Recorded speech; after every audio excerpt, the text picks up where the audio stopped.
Alrighty guys, welcome back to another video. It's welcome back to part 2 now of the Robalo fuel tank video series. I don't know what to call it. But anyway guys, in this video I'm gonna go ahead and go over part 2. Not really too much to it. I thought I had a little bit more footage, but anyway guys, hope you guys enjoyed the process. Gonna do a little bit different type of style of video here, so let me know what you guys think down below in the comments, and let's get right to the video. Today it's football Sunday, running out of time, so I just wanted to get something done on the boat. And as you guys could tell, the tank, it was redone 2 years ago. At least that's what I was told.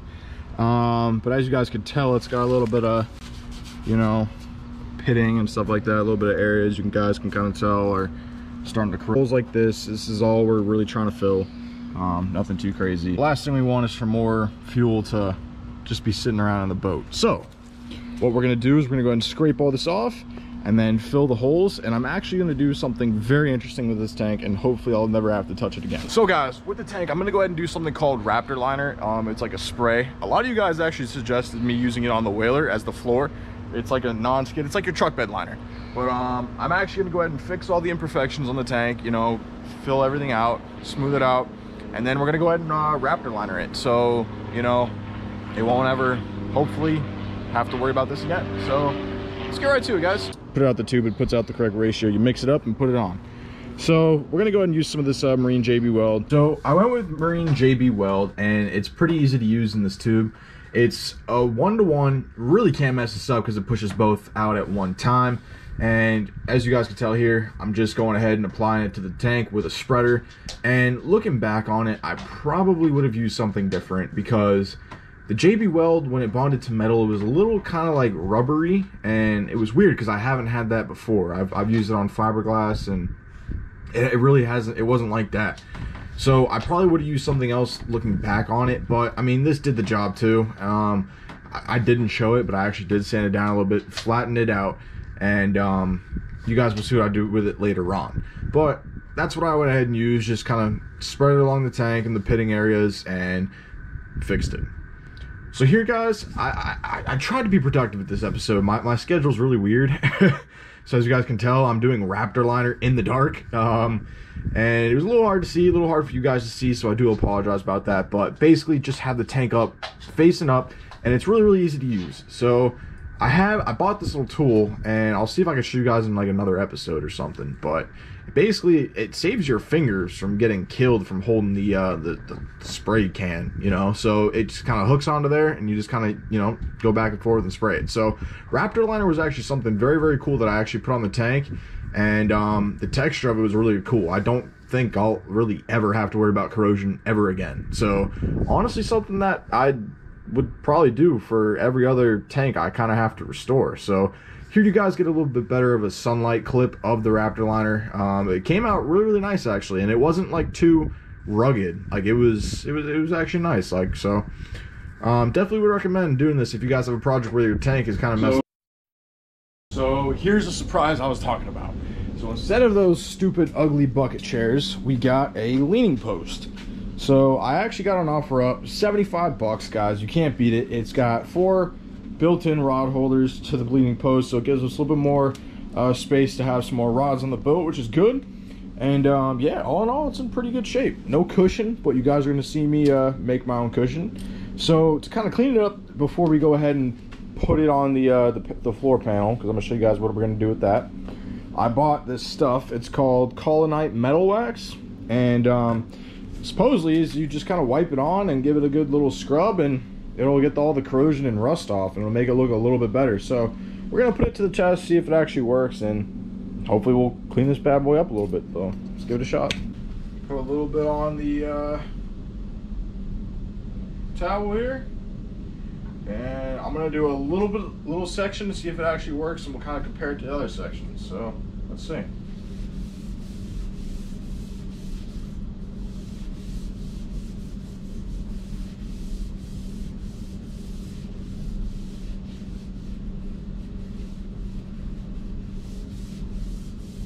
Well, I don't know if you guys can really catch it on camera.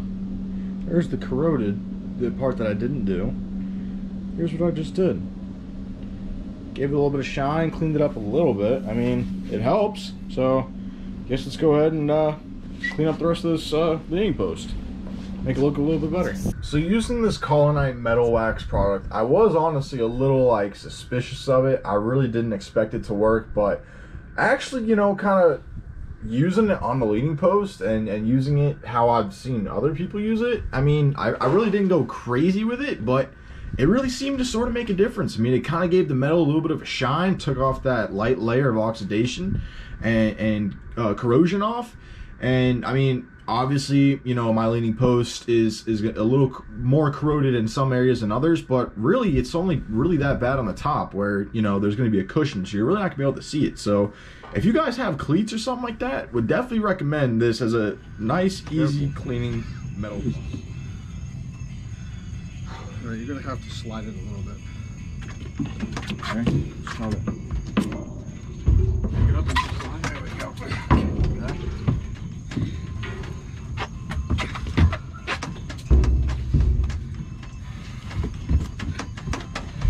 Use your knees. Sure, back it up a little bit so you can get out.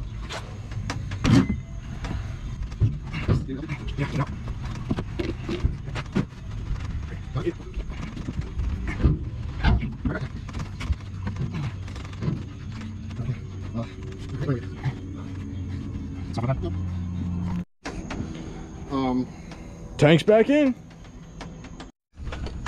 Guys, today is finally the day. Putting our fuel lines back in. We got our tank in. So now we have to go ahead and put our vent lines in, our fuel lines in, one for our fuel fill and one for the getting to the motor. So fingers crossed this isn't too much of a pain, but it always is. So let's go ahead and start the rigging process. Let's get it. So let me show you guys what I'm using. So whenever you guys are doing a project like this, always make sure that your fuel lines are US Coast Guard rated, and it'll say that on there, as you guys can sort of see. You'll see a USCG. It means it's Coast Guard rated. Big thing, you really want to make sure safety, don't cheap out. So yeah, so we're gonna go ahead and do our fuel fill lines. Gonna add a new vent because our vent was clogged, and put these lines in and get it all going. So let's get right to it, guys. And just like that, we're to the fun part. So the footage was kind of spotty through this episode, like I did mention before, guys. But anyway, right here, I have a vent line, and I believe it was 5/8 hose. I just got it at my local boat supply store, and just pretty much hose clamping it to the actual fuel tank. And basically what this allows, guys, is for the fuel tank to vent, because if the fuel tank can't vent, the fumes and everything else will just expand the tank, expand the lines. And that's what happened before, is that my tank wasn't properly vented because the old lines, something was either clogged in there, the old tank vent was clogged, and it just, all those fumes built up, and the lines were so dry rotted that fuel exploded and went everywhere in the fuel cavity. So unfortunately, that was why I had to get myself in this big old mess. But yeah, that's basically what I'm doing here.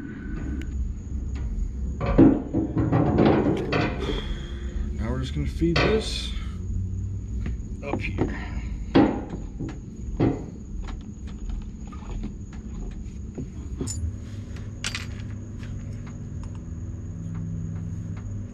Put my hoe clamps on.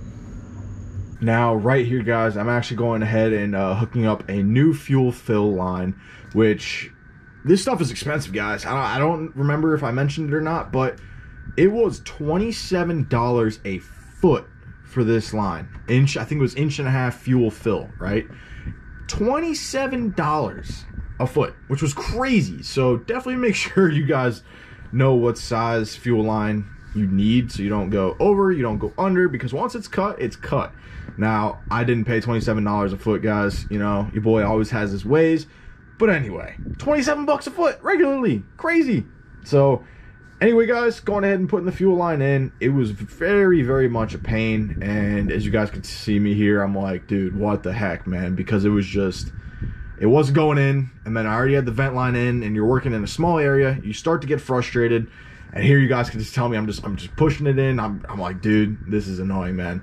And I was finally able to get it, but I'll be honest, guys, this whole process isn't easy.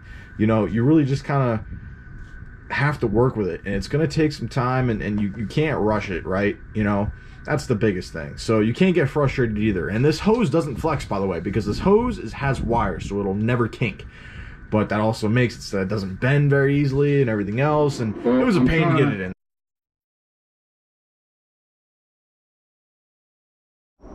Well, I'm trying to get all this fuel lines and stuff on. I'm kind of forgetting to record, but anyway, we guys catch up to speed. We got our vent on, gas on. This was a huge pain trying to get out of that little hole, but we're connected on our vent. We got our brand new vent fitting on there as well, and vent hose connected, fuel line connected. So now, guys, I'm waiting to do something with that, but I got to run my little 3/8 fuel fitting for my motor from there all the way around there. So I'm hoping it won't be too bad, but I got like 15 feet of 3/8, and hopefully that's gonna be enough. And I guess we'll just push it through and then we'll cap it off. So let's get right to it. All right, guys, so same thing as the other hoses, also US Coast Guard approved hose.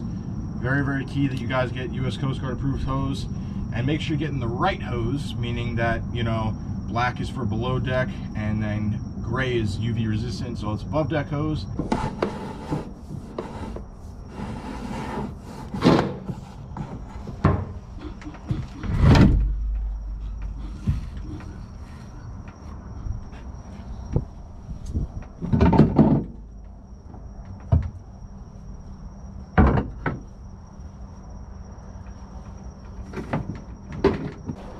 And just like that, here's our fuel hose to the motor. So I have a little bit of extra play, so I'm gonna get all the play out, cut it, because it's got to go from the tank, fuel water separator, then another hose to the engine. So that's gonna be perfect.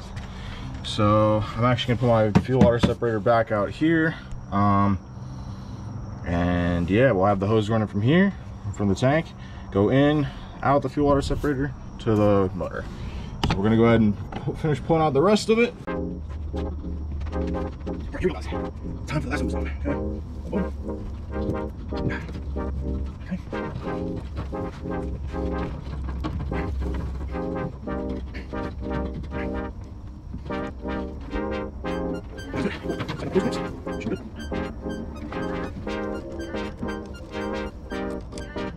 Alrighty, guys, so please forgive me.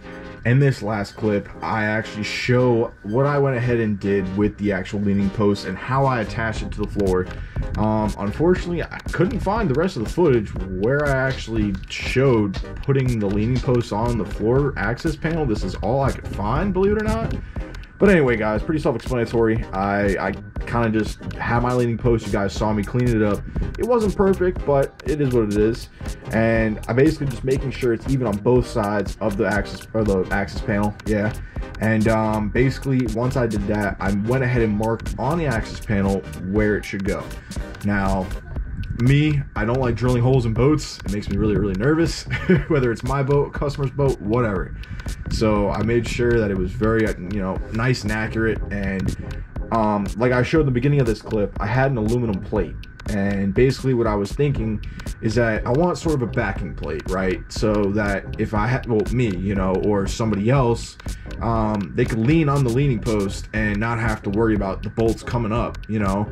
So we went ahead and drilled holes in those aluminum plates too, and used it as a backing plate, and we threw bolted the leaning post so that it was nice and secure on that access panel. You could have, you know, 2-3 people, rods on it, and not have to have any worries whatsoever about that leaning post coming up or anything happening to it. So basically that was what I went ahead and did, you know, just kind of threw bolted it back in place, and it's as far as I got with this one, guys.